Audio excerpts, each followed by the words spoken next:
Hi, Facebook friends. Helen Archontou here, CEO of the YWCA of Northern New Jersey. So happy to have some time with you today on this Thursday morning. Those of you that are regulars on YWTV know that Thursday is the day that we share the mic now with Black women in our community to help amplify their voices. And we've been doing this for many, many months, and we are committed to it and will continue to do it. And today we have another wonderful Black woman in our community who is a true leader in so many areas, and so grateful that she could make the time to be with us. So I would like to welcome Miss Gervonn Rice. Thank you for joining us today, Gervonn. Thank you so much, Helen, for having me. And thank you for creating this space on Thursdays to hear Black women voices. What a wonderful opportunity and platform. Well, it's been my absolute honor to do it, and I've learned so much from listening, and I hope our viewers have as well. And that's what this is all about. And I'm looking forward to telling them a little bit about you in case they don't know you. Gervonn has a long history of activism, advocacy, and service in our community, and specifically in Teaneck, where she lives. She's committed to leading her community with passion and with purpose, and she is definitely known for doing that. She has worked for a number of years as in John Hancock Financial, as well as she served as the Volunteer Services Director at one point for Center for Hope and Safety, which is the county's domestic violence agency. She is currently the parent liaison for the Early Childhood Pre-K program for the Teaneck Public School District. And we're going to talk a little bit about why that role was almost made for her, or I should say she made that role. I'm not sure which came first, but we'll talk about that. She is a wife, and she is a proud parent of 3 sons, and she learned very early in motherhood that advocating for her own children, was key, and it ultimately, which we'll talk about, I think changed the trajectory of her life and her career, and led to her becoming a Teaneck School District Board of Education trustee, where she was elected for 3 terms and served for 9 years. After serving on the Board of Education, her visible leadership led to her being appointed in 2016 to the Teaneck Town Council.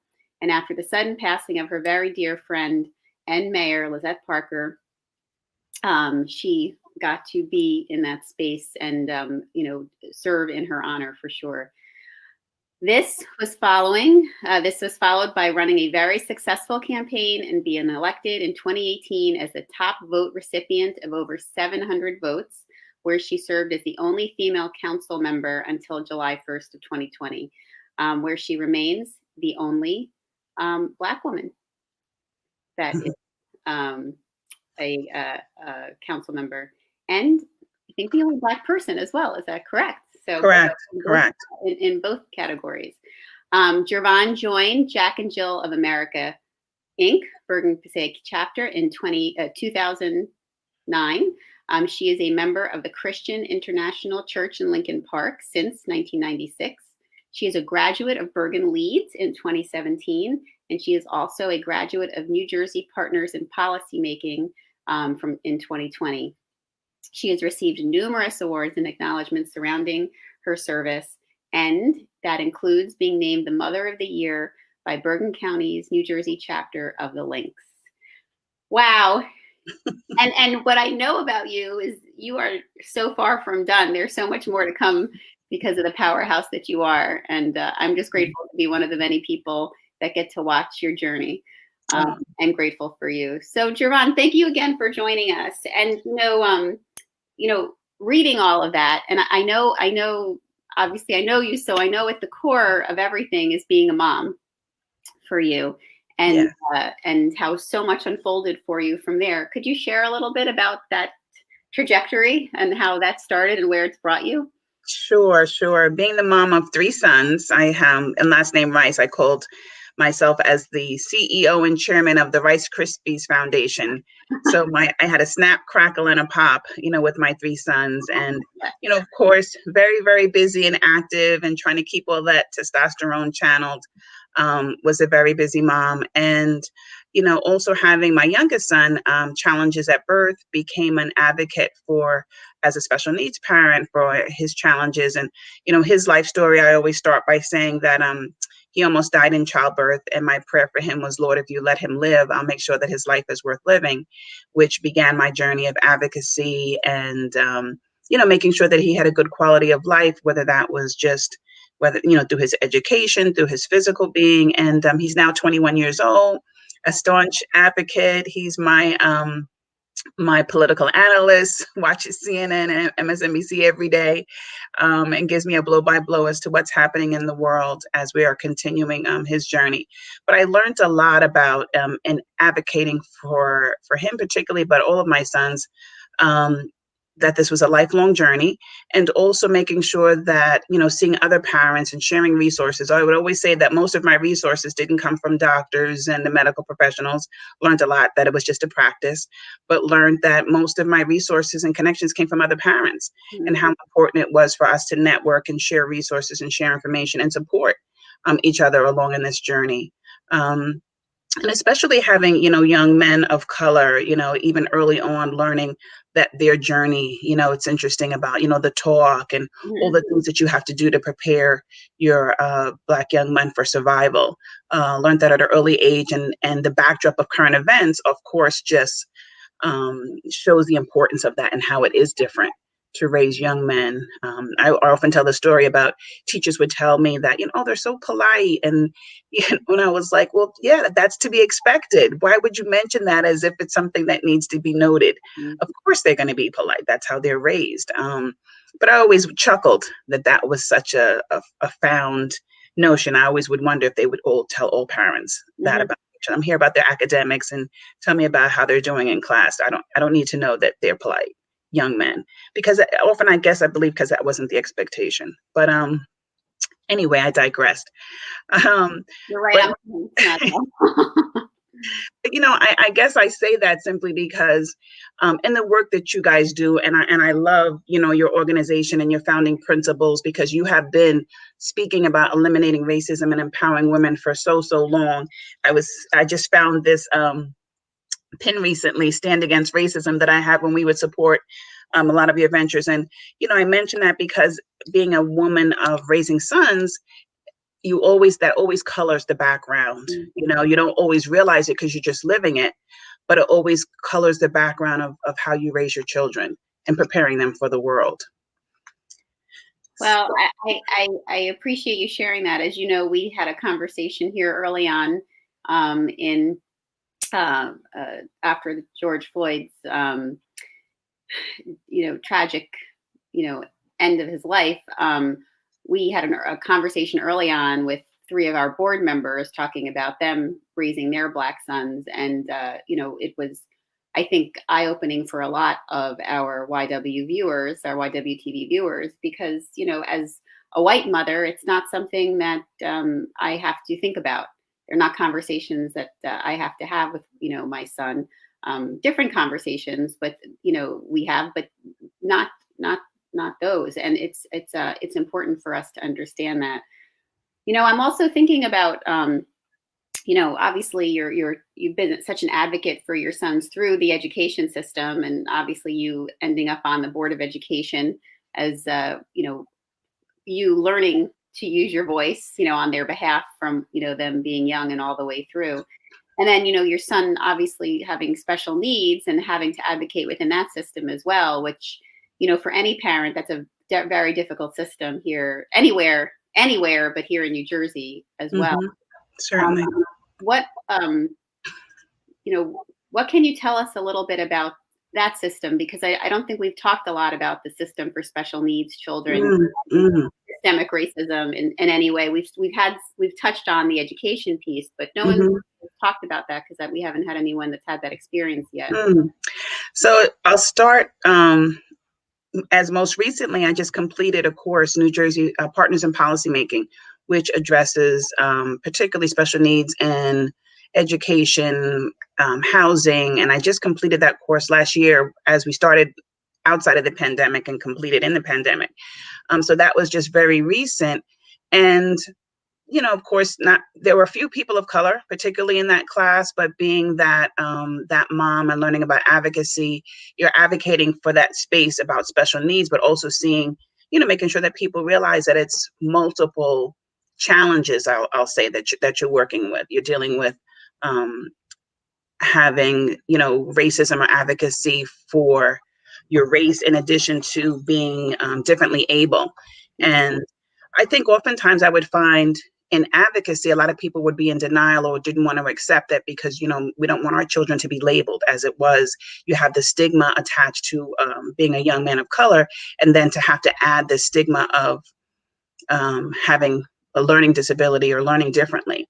So, but, I was an advocate to even share with parents, if your child needed glasses, wouldn't you make sure that they got glasses? Wouldn't you make sure that they have all the supports that they need? It's not that there's anything about their intelligence. They often just learn differently, and make sure that you advocate for the educational system to find the supports that best suits their needs. So that was always an interesting space, simply because, by nature, I think I'm a kind of quiet person, soft-spoken oftentimes, but when it comes for advocating for your children, you will find your voice. And that's why I think it helped find my voice, in the sense of pushing that envelope. I remember being in an IEP meeting and someone saying that my son had pretty much plateaued in terms of what they could, pursue. And that was just like, what do you mean that he's plateaued? He will never plateau. There will always be opportunity. There will always be goals and growth. And I never heard that word again. And in an IEP meeting, there was always room for growth, always shooting for goals. So it's a matter of making sure that, in this course, the partners in policymaking, I learned that the Disabilities Act and a lot of advocacy for the disabled was founded on the same principles of civil rights, just as LGBTQ rights. All of those found their voice on the foundation of civil rights. And I found that really interesting, especially when you look at the trajectory and the gains in some of those areas and some of the rights that we're still fighting for when you talk about civil rights, and that being the launching pad to so many others. And I also found in these courses, by, being your truth and speaking your truth and being vulnerable, people are much more open and can see your perspective. So I found that there was always a space to be heard in these spaces in advocacy. That's a whole area I could talk about for a long time, because you just opened up a door to think about how you're advocating in those both areas. Well, we may have to do a part 2 and focus on that, because again, I do know that, special needs parents, really do have to find their voice, and it can be overwhelming because you are managing a lot simultaneous to having to do that. And also the systems don't make it easy for anyone with special needs children, let alone children of color. Yeah. One of my son's kindergartners teachers, he's shared with me about, Black boys, they always want to label that they're, challenged, they need an IEP, they need Ritalin or whatever. Whereas, white boys, the same counterparts in his class, they're exceptional. They need to have more higher level engagement because they're so smart. And this was in kindergarten. He, gave me also the teeth to find my voice. Don't stop advocating, because this is what I hear. The boys of color, yeah, they need help. They need special ed. The white boys, they need more challenging academic work. So yeah, very interesting. Well, and it's important for white mothers to hear this too, because, when we are standing, with the Black mothers in our school district, and, when they're hearing these messages, we need to raise our voice as well and be able to say, well, wait a second, that's not what you told me about my son. And my son's behavior is pretty similar to that. Yes. So I appreciate you sharing that. And I also, just call that out to all of the white mothers out there that, we have a place in this to help. And it's that simple. It's that simple. Exactly. And it's very meaningful, because, I always hear, white women and white people asking, how can I help? These are ways. Yes, absolutely. And I think as women, which is why I love working with our population, we're always, as mothers, not looking just from our perspective, but, that mother hen of, well, what about this perspective? And so when you're advocating for your own child, which is what I found, what about the classroom? What about the other student? Because you're impacting not just your little circle, but you're impacting a larger world, because now you're, including as the mother hen, some other kids, well, what about their perspective and how they learn differently? And that's another great way to support other families, particularly women of color. So let's continue on your journey a little bit. So you found your voice, obviously, and started to use it in this way. You ended up, becoming a really impactful member of the Board of Education for so many years. How did that get you to your next step, which, I guess is your current, and of course, through all this, you had your professional career going on too. This is almost like your side gig or your side hustle, as we call it, right? Right. You've stepped into a whole nother realm Yes. as a result of developing your voice. And you're such a tremendous role model for women to show them, that, finding your voice, and for young women, that finding your voice is so essential, because it really can open the door for anything. Mm-hmm. And also in that, parlaying these spaces here, right? Making sure that you can connect with other women, because there's so many powerful women, powerful organizations that are out there. And they can help you fine tune your voice, and then also try to make sure that you're staying in your lane, because then we can be consumed with caring about the entire world, but trying to stay true to your voice, true to your mission, and in your lane. So while my lane at the time was Board of Education, I started in Board of Education the same time Lizette Parker started on the council. Mm-hmm. So we, again, became fast friends in terms of sharing our passion for our community and how we could support each other and help each other and encourage each other and be each other's cheerleader, which is also really, really important. And she would always try to encourage me to come onto the council, come take a walk on the wild side, come over here. But I would be like, no, I'm staying in my lane and Board of Education. But when she did pass, knowing how important it was to continue her legacy and her voice, took advantage of that opportunity that became available to be in that space, that great space that she created on our town council. First being appointed and then being elected, and then seeing, as her being for a period of time, the only woman of color, the only person of color. And then, now, as of late, there's 2 women on our council, but still the only person of color, a Black person. We do have a Hispanic man that's on our council, but making sure, again, as I was speaking earlier, always looking at everybody else's perspective. What about this group? What about that group? And I find that so important for us to be at the table, because we bring that perspective. It's not about me. It's not about power. I've never been that person that sought power for power's sake, but seek those positions and seats simply because I'm here to represent my community. I'm here to represent, those of disabilities, those of differences. So that's why I think it's so important to connect with other women, to strengthen your voice, and to find your lane and stay true to your lane. And so now in my capacity, always, making sure that I represent my community, And Teaneck is a very diverse community. So it's not just representing people of color or women, but you're trying to make sure everyone's voice is heard at the table, which I learned as on the Board of Education. It wasn't just about my children. If anything, I probably neglected my children, because I was worrying about the 4,000 some odd kids in the district. So I had to really have that good balance of my children first, but you're concerned about advocating for everyone's concerns, issues. Well, what a tremendous testament to your friend, Mayor Lizette Parker's legacy, to be able to step in and keep it going. And there's no doubt that her spirit, stays with you in all you do. And, we can see that for sure. So, as you know, and anyone who's been a friend of the YW for a long time knows, we hosted or co-hosted an event with the National Coalition of 100 Black Women, Bergen Passaic chapter. Now, I want to say it was shortly after the not this past presidential election, but the one prior, and it was called 50 Shades of Politics, and it specifically focused on developing the voices and developing Black women to run for office.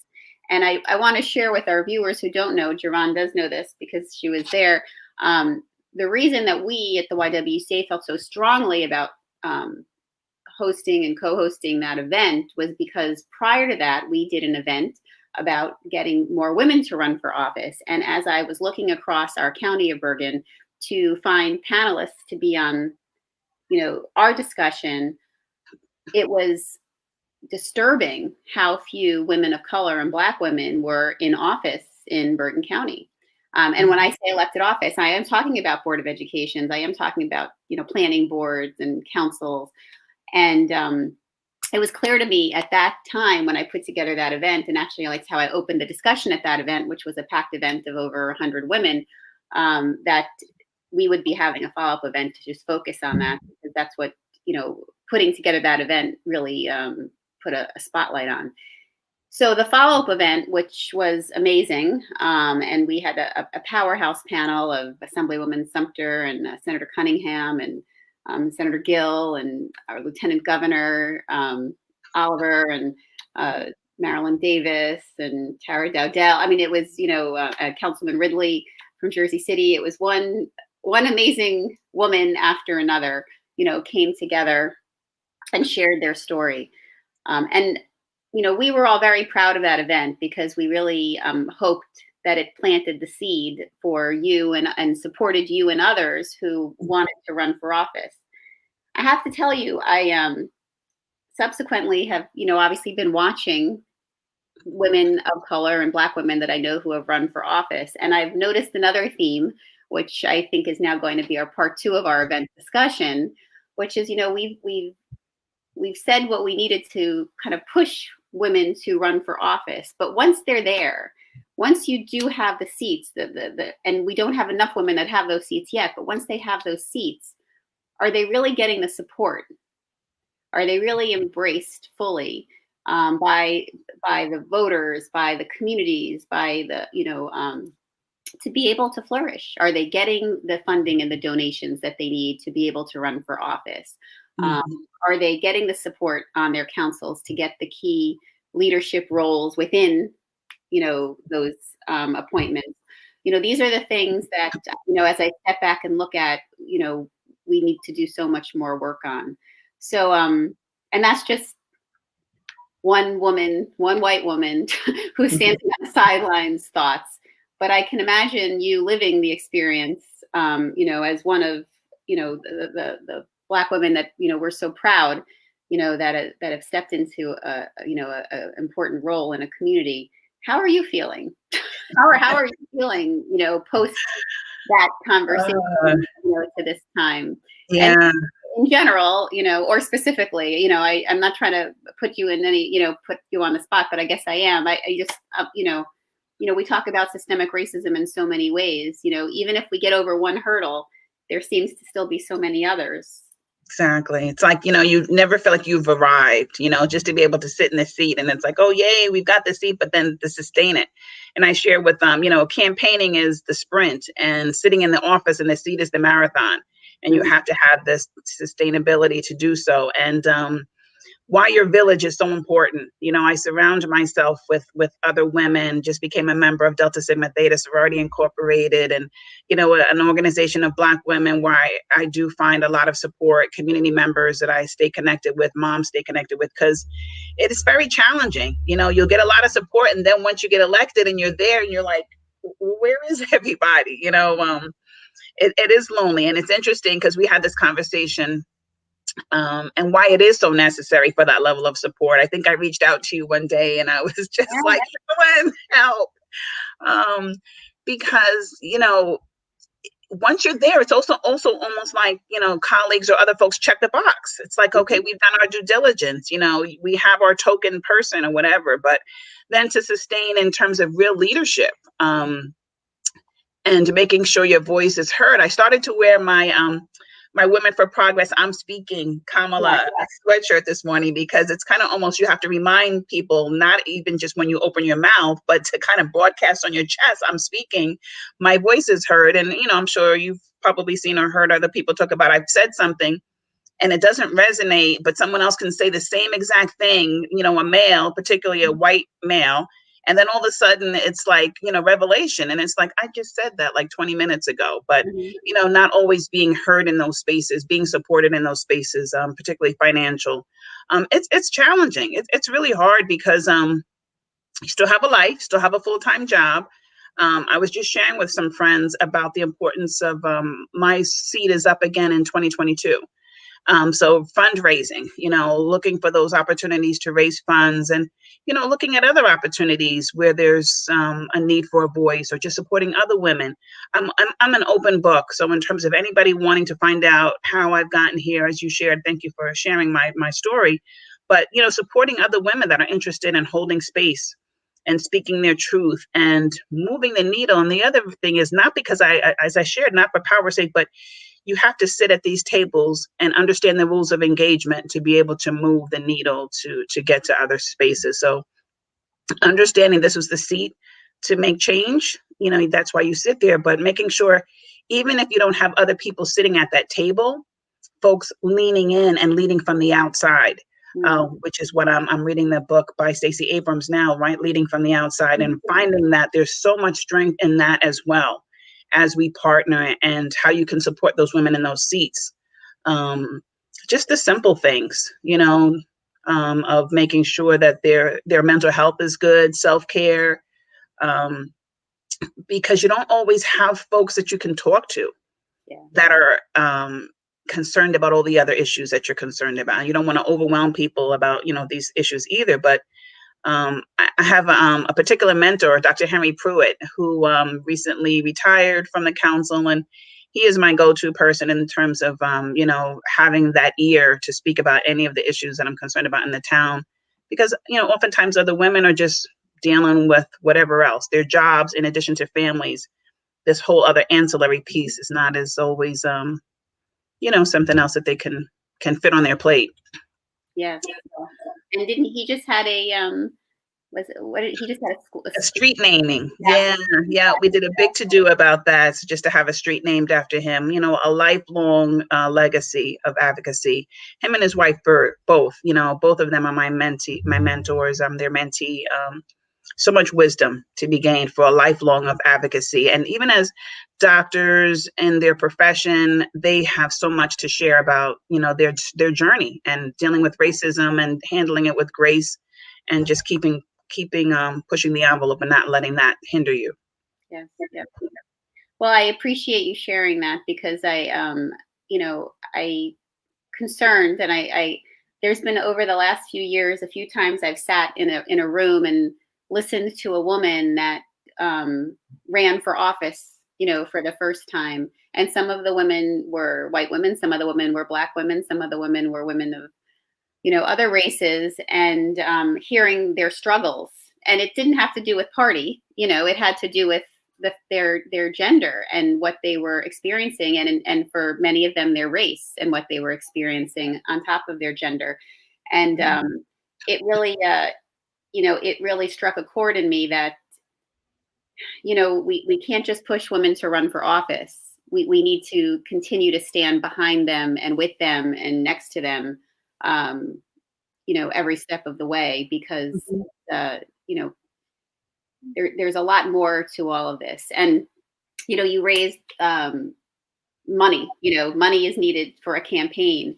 And, we know that still the statistics show that men, and white men, are really handling a lot of the checkbooks and these financial decisions about where donations are going, in families. So it really does speak to us, kind of calling out to women to, really take an active role in that in your families, and the importance of that. Because, when we look at the women that we currently have in office, and we look at, our daughters and, those that are coming up, that's how we are going to be able to continue to support them, is not just saying you should do it, or you're amazing and you've got a great voice, but we need to write the checks and make sure that the dollars are behind them as well. Yes, indeed. And again, this isn't about party. This is about progress, and making sure that we can get women that, need to be at the table supported, and, consistently supported all the way through. So I appreciate you sharing, and we'll be talking more about this in the new year for sure. I appreciate that. We're not done with this discussion. I remember us talking about it over the summer, and it was an important conversation for me. I learned so much talking to you, and I look forward to working with the National Coalition of 100 Black Women Bergen Passaic chapter to co-sponsor this part 2 conversation, because our work is not done. Yes. in getting more women into office, getting more Black women into office, and then keeping them there and helping them be successful every step of the way. Yeah. Gervonn, we are so lucky to have you in our community. You are such a light, and you're such a leader. You are such a leader and an inspiration. And I'm really grateful that you made some time to share your story. And I clearly there's a part 2 and part 3 to this discussion. I recently was talking to Wanda Aiken-Brown, who I had on the show too, and we shot on so many discussions, and I'm like, we have to do another conversation, and I feel that way again today for sure. Yeah. Any thoughts to leave with as we're closing out? I know that you and your town council have been so focused on COVID relief, and Teaneck was an epicenter at the beginning of all of this and has been so hard. And I know that call to action has been, just even so much more focused for all of you. Yes. There. And as we go through this COVID fatigue and the ramping up and waiting for the vaccine, we have a law firm in town that recently has launched a Teaneck Strong campaign. So love that. We're sporting my mask, and so just really we're engaging some of our youth and our you have a youth advisory board to push a social media campaign to get people to take pictures. The 21st is going to be Teaneck Strong Day, so an opportunity to unify our community as well as get us through this COVID fatigue and making sure people continue to remember to mask up, wash their hands, to be safe, and using it as a way to unify our community, which is important. We're also in our community launching a lecture series about racism. We had hoped to, on the backs of our great youth who were just on your program earlier this week that did the Black Lives mural. So excited for them and so supportive of them. We just got a letter from Cory Booker, as a matter of fact, that I read at our town council meeting, and encouraging their support. But on the backdrop of that, to have the courageous conversations continuously, being a township that was the first to voluntarily integrate. We don't want to rest on our laurels about diversity, but to do it indeed, and indeed trying to break some of our silos in our community and have courageous conversations about race.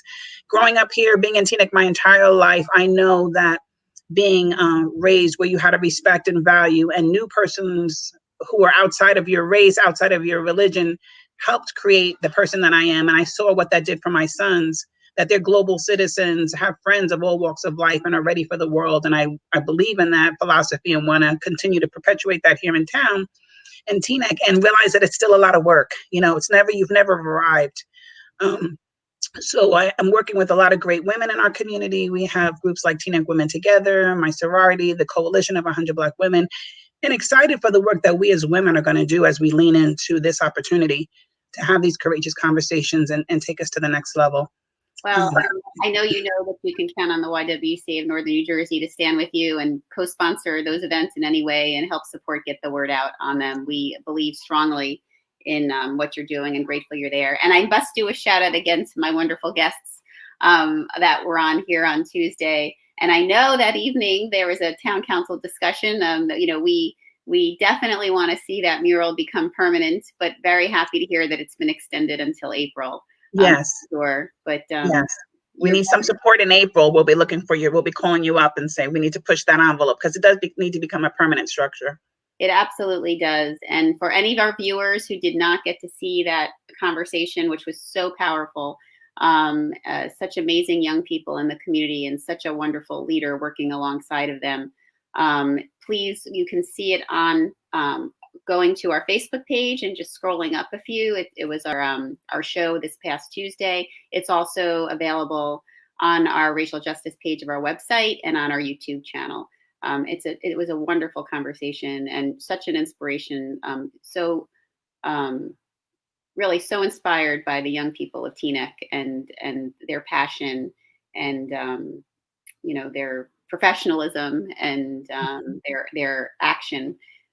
They clearly have had a lot of good role models locally, between Dr. Pruitt and Ms. Lacey and yourself and Maria Parker and so many in your community that helped pave the way for them for sure. So Gervonn, I wish you and your family a wonderful holiday season. Stay safe. I know you're going to come back and join us again for another conversation soon. There's just too much to talk about with you. And I look forward to it. And So do I. those of you watching, the whole point of Share the Mic now is to share the mic. So I do encourage you to take this, you're watching this, share it with somebody in your life, share it to your Facebook page, amplify the voice of this wonderful Black woman and Black women in general. This is a wonderful way to do that. And I do encourage you to share the mic now. Whether it's our mic or yours, it's an opportunity for sure. And we also want to make sure that if you haven't done the 21-day race challenge, that you do take the time to do that. Gervonn, I encourage you to have at your next town council meeting, encourage all of your council members to take the 21-day race challenge. I love that, Helen. So I can be a guest at your council meeting, and I will ask them with you. You invite me, and we will invite them to do it, and then we'll invite the community to do it. It's an opportunity to learn about race, power, privilege, and leadership in a private way that you can do it on your own, but it'll leave you so much information to be able to have discussions with others in a wonderful way. We also encourage any of our seniors. Tomorrow is our Friendship Friday from 11:30 to 12:30. Our free monthly conversation is back, and tomorrow is about having a healthy holiday season. So please join us. You can register on our website, and it's a great opportunity, and again, no charge. And with that, I also, as I always say to everyone, if you like what you see with YWTV, we do encourage you to support our work. This is the year-end time, a lot of time when people are thinking about giving a gift. A wonderful gift is to support a nonprofit in your community that is serving your community. You can support YWCA Northern New Jersey by texting equality to 707070, or by going to our website at ywcannj.org, or doing it through Facebook. But we hope that you consider supporting us in every way. Keep following us on our social media channels. We are going to drop the link here so people can follow the town council and learn important information about what's happening in Teaneck as well. And we hope you have a great day. Yes. Thank you, Helen. I'll be calling you to come in January for our council meeting. I'll be there. I look forward to it. All right. Happy holidays. You too. Bye-bye. Thank you for joining us. Bye-bye. Bye-bye.